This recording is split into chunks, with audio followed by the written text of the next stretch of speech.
Welcome to another episode of Exploring Prosperity. My wife and I just welcomed a new granddaughter into the world this week, born in a routine, uneventful delivery. That word, uneventful, might be the most miraculous in human history.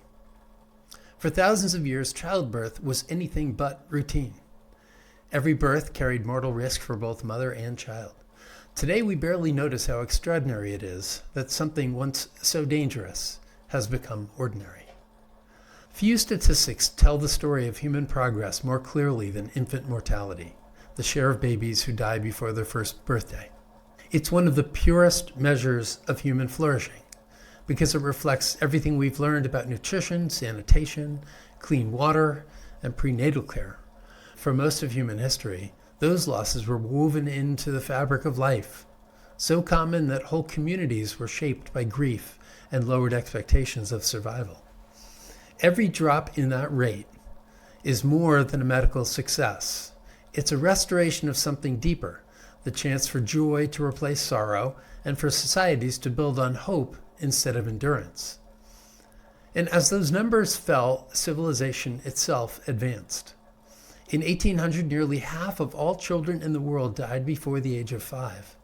Even the wealthiest nations couldn't reliably protect mothers from infection or infants from pneumonia and malnutrition.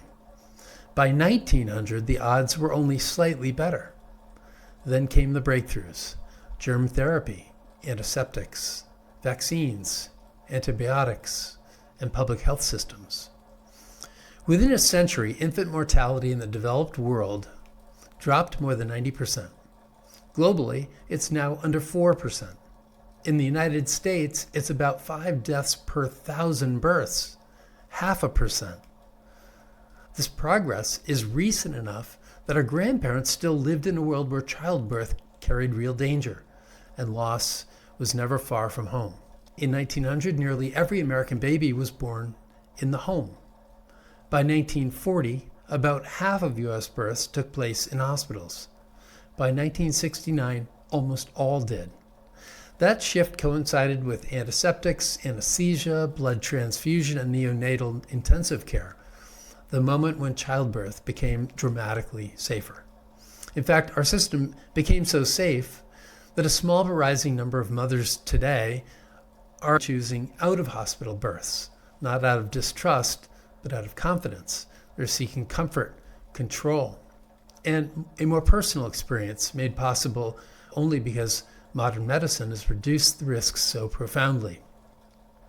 The broader paradox is that America's healthcare system, the most technically capable in human history, is also a source of deep pessimism. In my episode last week, I walked through some of the key reasons for this. Costs are a main driver. Families can't afford premiums, deductibles, and copays, because 92% of the 24 Americans covered by the ACA receive government subsidies. And those subsidies only perpetuate the cost spiral as healthcare now consumes nearly 1/5 of U.S. GDP.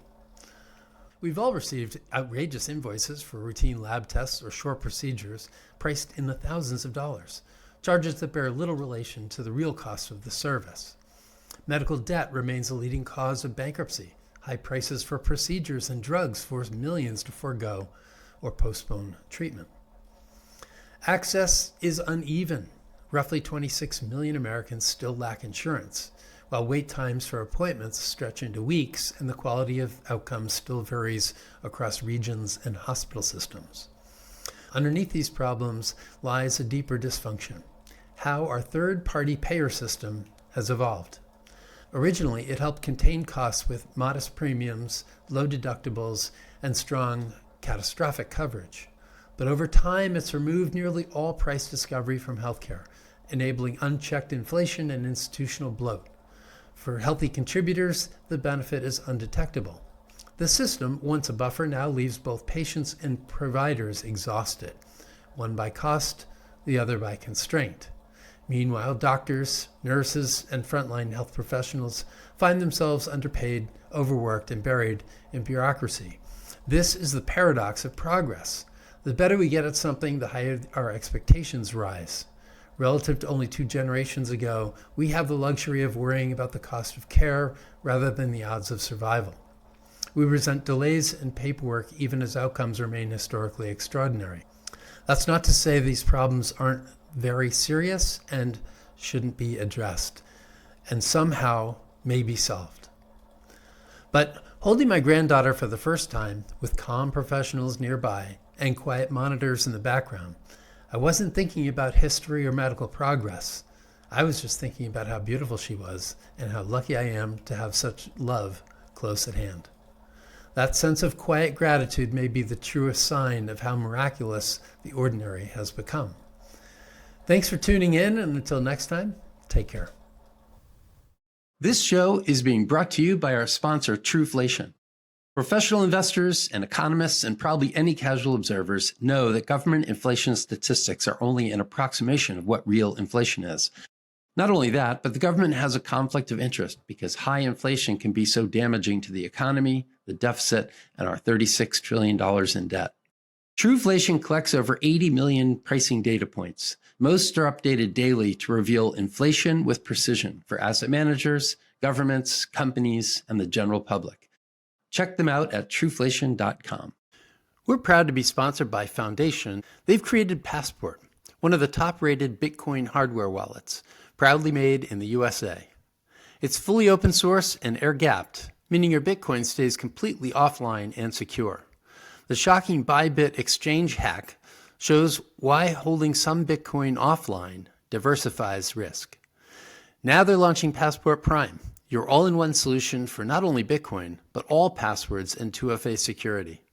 Head to foundation.xyz to secure your digital future. Hey, if you like this clip, please hit the subscribe button. You might also want to check out some of the clips I've posted with my many other guests. My interviews all address the simple question, how screwed are we? We ask experts about the problems that make Americans so pessimistic today, but we also explore why there's never been a better time to have been born than today. Join us for perspective on today's challenges and opportunities.